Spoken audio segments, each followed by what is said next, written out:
Então, aqui é o professor Rodolfo e hoje nós vamos falar sobre momentos de inércia. Eu poderia resumir aqui o momento de inércia como uma propriedade geométrica que está associado à rigidez e flexão. Mas daí, em todo caso, a gente vai viajar um pouco mais, além dessa definição simplória. Então, começo aqui com algumas perguntas, né? Por que nas vigas geralmente a altura é maior do que a largura? A gente vai entender isso aqui também. E a segunda pergunta que também a gente vai responder aqui é por que algumas pontes têm a seção transversal vazada, como é mostrado nessas figuras.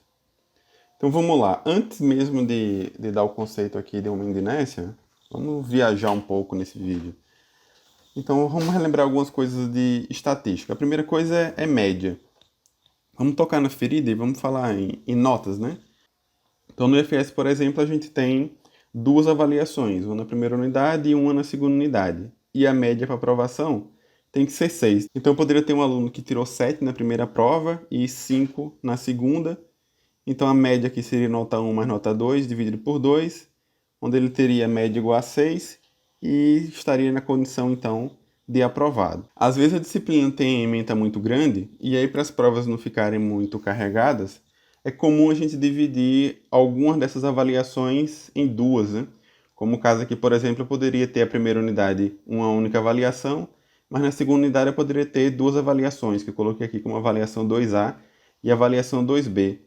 Aí vamos supor que esse mesmo aluno, nessa condição, tirou na primeira unidade a nota 7 e na segunda ele tirou aqui nota 5 e nota 5. Nesse caso aqui, se eu for fazer a média entre essas três notas, nota 1, 2 e 3 dividido por 3, eu teria 7 mais 5 dividido por 3. A média, então, 5,67.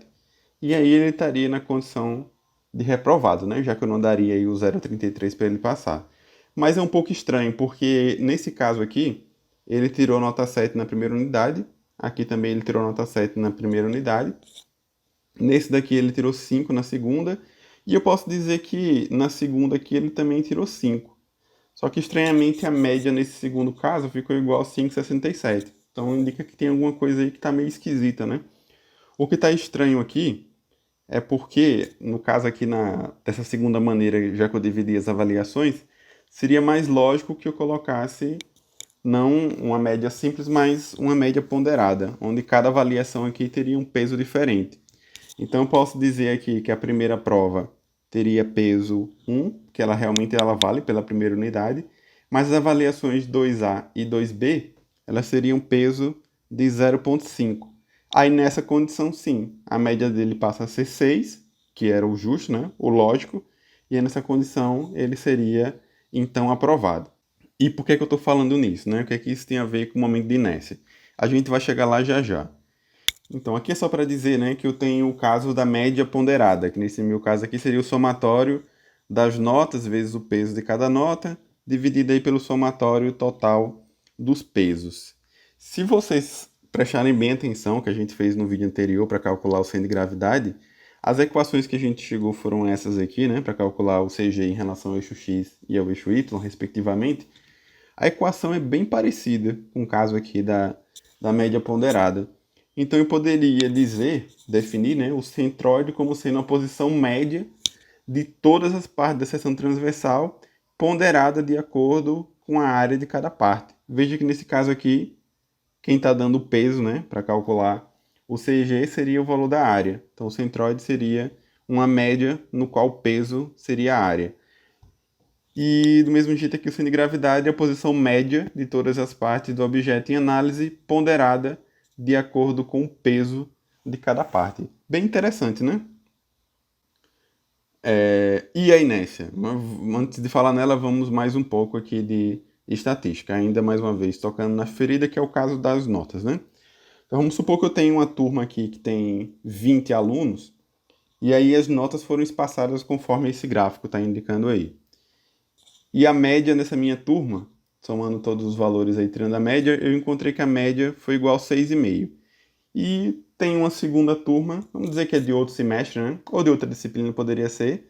Também, coincidentemente, tem 20 alunos, só que as notas foram um pouco mais dispersas, conforme está indicado aí. Mas, em todo caso, a média também foi o mesmo, 6,5. Ambas as turmas possuem média de 6,5, acabei de dizer isso. A diferença qual seria, né? se estivesse em aula, eu perguntaria para vocês. Primeira diferença que o pessoal geralmente fala é que, nesse caso aqui, eu tenho mais alunos reprovados, né? Aqui reprovariam só esses dois, mas nesse caso aqui eu teria um número maior de alunos reprovados. Mas não é nesse ponto que eu quero pegar, não. O que eu quero pegar aqui é um segundo conceito de estatística, que é o conceito de desvio padrão. Se eu for pegar aqui em relação à média, esses valores eles estão bem próximos da média, né, em relação a essa turma aqui. Já em relação à segunda, os valores oscilam bem mais ali em relação à média. Então, em relação ao desvio padrão, que seria uma medida aqui de dispersão em torno da média, eu posso dizer que essa minha segunda turma tem um desvio padrão bem maior aí do que a segunda. Então, desvio padrão, fique com isso aí, é uma variação em relação à média. E a variância, né? Vocês lembram também de estatística, a variância é o quadrado de desvio padrão. E a variância é dada aqui por essas equações. Não vou muito a fundo nisso porque eu só quero pegar mesmo o critério aqui de dispersão. Mas o caso aqui é que eu posso representar essa variância também em relação a um determinado peso. Eu também posso ponderar isso daqui em relação a determinado peso. E quanto maior vai ser, né, a variação em relação ali ao valor médio, maior vai ser essa minha variância. Então, seriam os meus vários valores, meus iésimos valores, né, menos a média elevado ao quadrado. E a inércia, né, onde é que chega? A gente já está chegando. Então, considere que, vamos dizer que esse eixo aqui é o meu eixo Y, tá? Então, aqui eu tenho 12 pontos, né, marcados em verde, 12 pontos marcados em azul.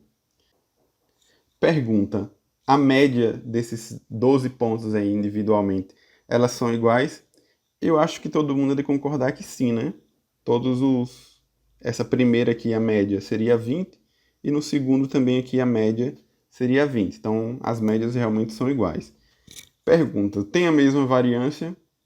Bom, dessa vez eu acho que não, né? Se eu for considerar aí a posição do valor médio, esse daqui os valores ficam bem mais próximos da média, já esses aqui oscilam bem mais, né? Em relação ao valor da média. Então, a variância desse caso aqui seria maior. Vamos dizer, né, que aqui é o sigma 1, eu estou falando de variância, então sigma 1 ao quadrado, e aqui sigma 2 ao quadrado. Então eu teria que o sigma 2 é maior do que o sigma 1 ao quadrado. O desvio padrão, né, que, como queira. Então a variância do segundo caso é maior. Aí vamos dizer, dessa vez agora, né, finalmente entrando no caso do momento de inércia, que cada um desses pontinhos aqui é uma medida de área da minha seção. Tem aqui um determinado valor de área que está associado. Então aqui eu tenho uma determinada área, aqui eu tenho uma determinada área, e a mesma coisa aqui nos demais pontos. Então, dito isso, do mesmo jeito que eu, associando os pontos, eu poderia dizer, né, que eu estava calculando a média. Como a gente já viu que o CG é uma média das áreas, eu posso identificar agora. O retângulo é mais fácil, né? Acho que todo mundo consegue ver que o CG, já que o CG trata da média, ele estaria aplicado nesse ponto aqui, o y igual a 20. A mesma coisa aqui também, o y estaria igual a 20. Só que agora em relação à variância, a gente já viu que a variância é diferente. Do mesmo jeito, eu posso ponderar aqui em relação à área. Essa propriedade de variância é o que a gente chama, finalmente, de momento de inércia. Então eu tenho as duas figuras aqui, se vocês observarem bem, elas possuem a mesma área, as áreas são iguais, né? Essa figura aqui tem a mesma área que essa figura. Em relação à posição que eu desenhei, as duas estão com a mesma posição do centro de gravidade. Os CG são iguais, só que essa daqui ela varia muito mais em relação ao CG do que essa de cá. Essa primeira, os valores são mais próximos do CG. Como eu tenho uma variância maior em relação ao CG, aí eu digo que essa figura ela tem um momento de inércia maior. E aí, em relação ao momento de inércia, a gente vai ver daqui a pouquinho também, quanto maior for o momento de inércia, melhor vai ser para a gente. Então eu teria, se eu estiver falando de uma viga, por exemplo, que essa minha figura que eu coloquei aqui em azul é melhor em relação à verde, porque ela tem um momento de inércia maior. E aí é por isso que as vigas geralmente elas ficam mais nessa posição do que nessa posição aqui. Comece a observar isso aí no dia a dia, vocês vão ver que a maioria das vigas elas são mais verticais do que horizontais. Então, do jeito que está escrito aqui essa equação, somatório de I igual a 1 até N, YI menos YCG ao quadrado vezes AI, eu posso representar esse YI menos YCG como uma distância em Y em relação à área que eu estou calculando. Por exemplo, eu estou tomando como referência essa área aqui. O CG dessa área, isoladamente, ele vai estar nesse pontinho aqui. Em relação ao CG, ela teria, então, essa distância, dy. Então, vou escrever isso aqui como dy. Aí, a inércia fica sendo o somatório de dy ao quadrado vezes o AI. Nesse caso aqui, eu utilizei, né, para fundamentar a minha explicação, um modelo discreto. Mas daí, se eu tiver um modelo contínuo, eu posso transformar esse somatório em integral, e aí a minha inércia fica integral de y ao quadrado dA. Na verdade, a definição de momento de inércia seria a integral do segundo momento de área, que é a integral de y ao quadrado dA. Como a gente vai trabalhar com figuras mais simples aqui, a gente pode utilizar o somatório por simplificação, mas por definição seria o segundo momento de área. O primeiro dá para a gente a metodologia para calcular o centro de gravidade e o segundo fornece para a gente a metodologia para calcular o momento de inércia. Então, se eu quiser calcular o momento de inércia em relação a um eixo x, eu tenho aqui integral de y ao quadrado dA, o momento de inércia em relação ao eixo y, integral de x ao quadrado dA, e se for o caso, a gente precisa disso mais para frente aí quando a gente estiver trabalhando com torção. Aliás, vocês vão precisar, né, em restantes materiais. O momento de inércia polar em relação ao CG fica aí integral de ρ ao quadrado dA, onde ρ seria a distância em relação ao CG. Beleza. E para que serve isso, né? Já falei que serve para viga, mas considera que essa viga, eu representei a deformação dela de forma exagerada. Vamos dizer que ela estava sujeita aqui a uma carga distribuída, né? E aqui eu tinha, sei lá, um apoio do primeiro gênero, nesse caso aqui, e aqui eu tenho um apoio do segundo gênero, só para simular. Eu jogo uma carga distribuída em cima dessa viga, ela vai ter uma deformação que, no caso aqui, eu exagerei. Nesse caso aí, essa deformação, acho que a gente já comentou isso daqui também em alguns vídeos anteriores, isso vai fornecer compressão na parte de cima da viga e vai fornecer tração na parte de baixo. Quanto que vai comprimir e quanto que vai tracionar, isso é assunto lá de referentes de materiais 1, que vocês vão ver que é dado aqui por essa equação. Sigma é igual o momento fletor multiplicado pelo y. Vocês vão ver que a gente começa calculando lá o CG, e o y a gente conta aqui a partir do CG, dividido pela inércia. Então aqui eu tenho uma aplicação da inércia. Então posso dizer também, né? Quanto maior for a minha inércia, menores aqui serão as minhas tensões, o que é uma coisa boa para a gente. Outra aplicação também que vocês vão ver lá em Resistência de Materiais 2 e eventualmente nas disciplinas de projeto no futuro é para calcular a carga crítica de flambagem, que é dada aí por π E multiplicado pela inércia dividido por L ao quadrado, onde L é o comprimento do elemento que está sujeito à compressão. Também vocês veem isso com mais detalhe lá na disciplina de materiais. Mas em todo caso aqui, a inércia entra no numerador, então veja que quanto maior a inércia, maior vai ser a carga crítica de flambagem. Vamos dizer assim, né? Quanto maior a inércia, mais difícil é para acontecer isso daqui que aconteceu, né? No caso aqui, o que aconteceu foi flambagem das armaduras, né? Outra aplicação também está aqui nos deslocamentos, isso aqui eu já comentei inclusive. Por exemplo, se eu tiver uma viga biapoiada, inclusive essa primeira que eu desenhei, né? Sujeita a uma carga distribuída, o deslocamento no meio do vão é dado aqui por essa equação. A gente vê em hiperestática como chegar nessa equação, mas o fato é que o valor da inércia vai entrar aqui no denominador. Aí veja que quanto maior for o valor da inércia, menor vai ser o valor do deslocamento. Então, logicamente, é bom para a gente também, né? Que as estruturas desloquem pouco. Então, quanto maior a inércia, menor o deslocamento. Outra aplicação meio que nada a ver, né? Mas eventualmente aparece para a gente aí o uso da inércia. Isso aqui a gente vê lá na disciplina de mecânica dos fluidos. Hoje está comigo, né? Não sei quando vocês chegarem lá. Que é calcular a força atuante em superfícies planas submersas. Lá no cálculo também aparece eventualmente na equação que a gente vai deduzir lá o uso da inércia dessas superfícies submersas. Então tem muita aplicação do momento de inércia. A principal eu diria que é associar a inércia a uma... Vou até escrever aqui. Que foi a primeira coisa que eu comecei dizendo, né? Rigidez a flexão. Quanto maior a inércia, menor serão aí os meus deslocamentos devido à flexão. Vamos colocar dessa maneira. Vamos fazer aqui um exemplo, diz aí, calcular a localização do centro de gravidade de um retângulo de base B e altura H. Então aqui eu tenho base B e altura H. Indicando aí a posição dos eixos X e Y, conforme está indicado aí na figura. Ali eu teria H sobre 2 e B sobre 2, né? Indicando que eu já coloquei os meus eixos na posição do CG. Então eu tenho aqui momento de inércia em relação ao eixo X. Integral de y ao quadrado dA, conforme a gente já tinha visto. Vamos definir aqui que esse meu dA vai ser dado aqui por b dy. Fica mais fácil fazer a integral. Nesse caso aqui, como a figura é simples, ajuda a gente. Então, dA, b dy, substituindo aqui, eu posso fazer agora a integral de menos h sobre 2 até mais h sobre 2, y ao quadrado b dy. Como o b é constante, eu posso tirar o b da integral, e a integral de y ao quadrado dy, y ao cubo sobre 3, de menos h sobre 2 até mais h sobre 2, isso aqui fica igual a b vezes h ao cubo dividido por 24 mais h ao cubo dividido por 24. E aí o momento de inércia fica igual a base vezes altura ao cubo dividido por 12.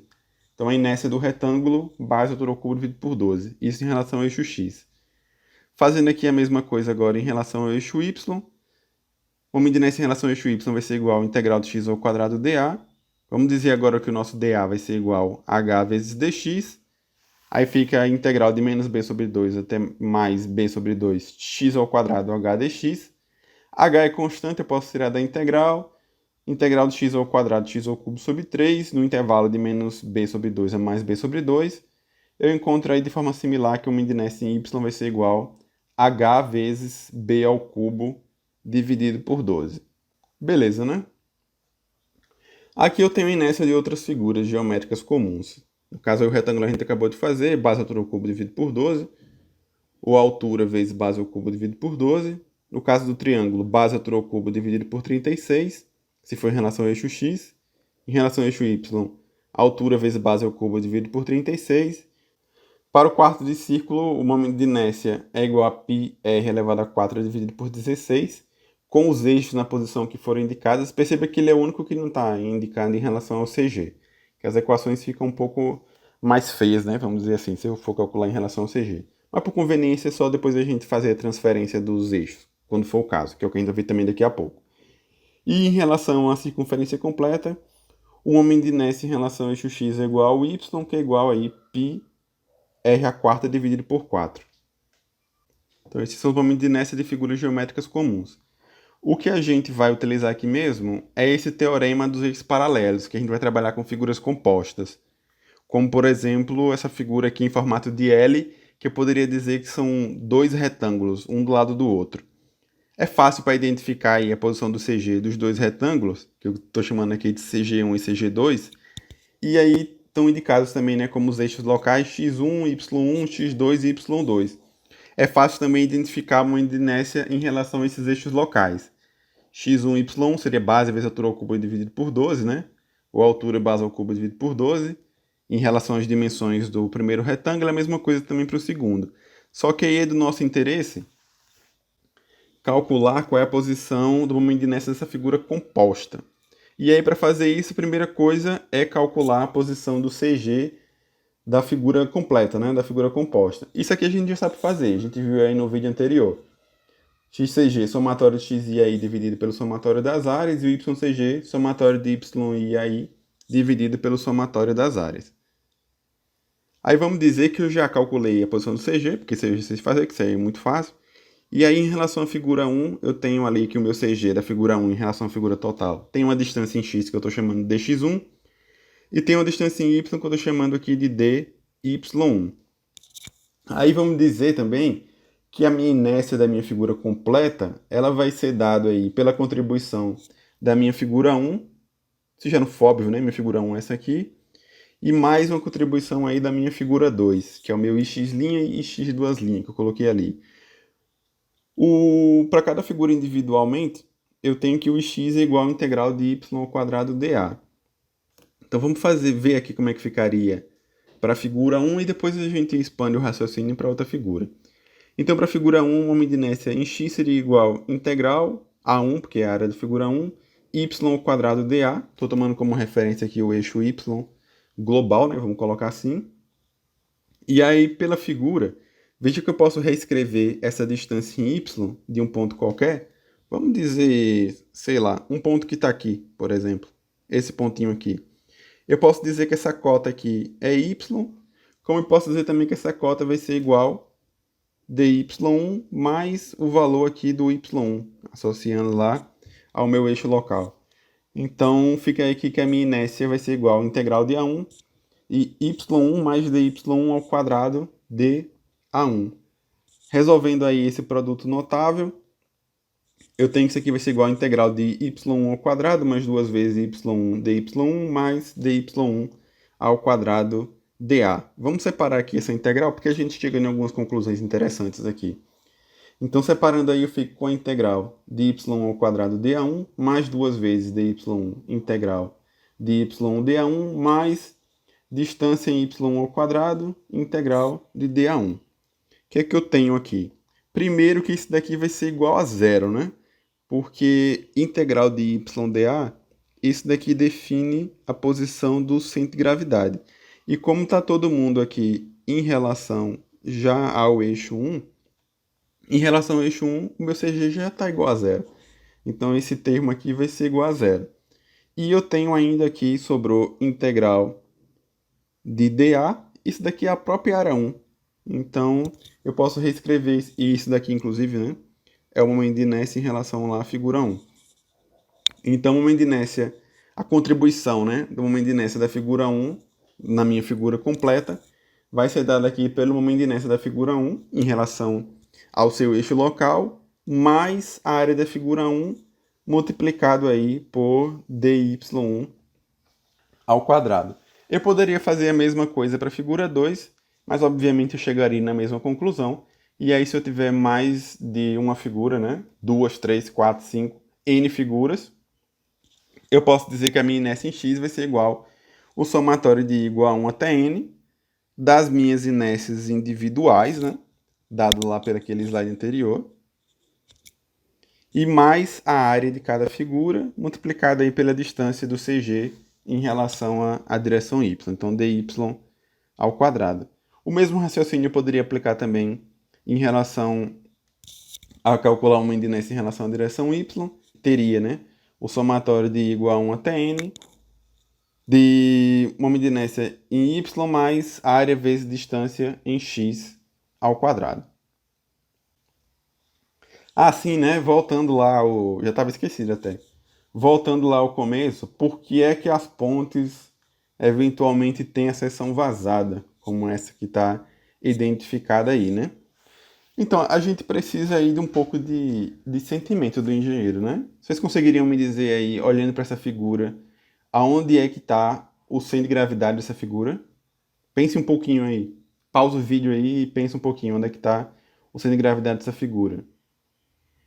Identificaram? Eu tenho um eixo de simetria aqui, então deve estar por aqui, né? E pensando aqui nas áreas, eu imagino que esse meu CG deve estar por aqui, mais ou menos. Um pouco acima, um pouco abaixo, mas vamos dizer que ele está por aqui. Essa é a posição do CG. Então, pensando aqui nas equações... Aí veja que essa figura, inclusive, eu poderia dividir em várias figuras, né? Para calcular aqui um retângulo, sei lá, aqui um trapézio. A gente vê isso nos vídeos seguintes que a gente vai resolver alguns problemas, tá? Mas veja aqui, por essa equação, eu vou ter o somatório das inércias individuais, dessas figuras que eu coloquei, mas esse termo aqui, às vezes, ele é até mais importante do que esse, da figura individual. Porque aqui eu tenho área de cada figura individualmente, multiplicado aí pela distância em y, e olha que ela ainda está ao quadrado, né? Então, como eu tenho aqui, por exemplo, o CG que eu identifiquei, se eu pegar essa figura aqui, essa figura de cima, ela tem uma área considerável, né? A de concordar comigo, mas além disso, o CG dela deve estar aqui por cima, ela vai ser multiplicado para dar contribuição no momento de inércia, multiplicado aqui por essa distância. Ao quadrado, inclusive, né? Então, só dito isso, por eu ter, né, as minhas áreas aqui mais afastadas do meu centro de gravidade, só com isso daqui eu já consigo levar meu momento de inércia lá para cima. E aí, por tudo que a gente já viu aqui, um momento de inércia grande é uma coisa muito boa, né, para você ter numa seção de uma ponte. Então é por isso que geralmente eu tenho seção vazada. Mesmo que eu colocasse isso daqui fechado, eu só ia estar gastando material, gerando peso, e a contribuição em relação à inércia seria muito pouca, porque eles estariam aqui muito próximo do CG. Quanto mais longe do CG eu tiver as minhas áreas, melhor seria em relação à inércia. Então por isso que seções vazadas são interessantes para a gente, né? É isso, momento de inércia. Então nos vídeos seguintes a gente faz aí alguns exercícios de aplicação, de cálculo, melhor dizendo, do centro de gravidade e do momento de inércia. Beleza?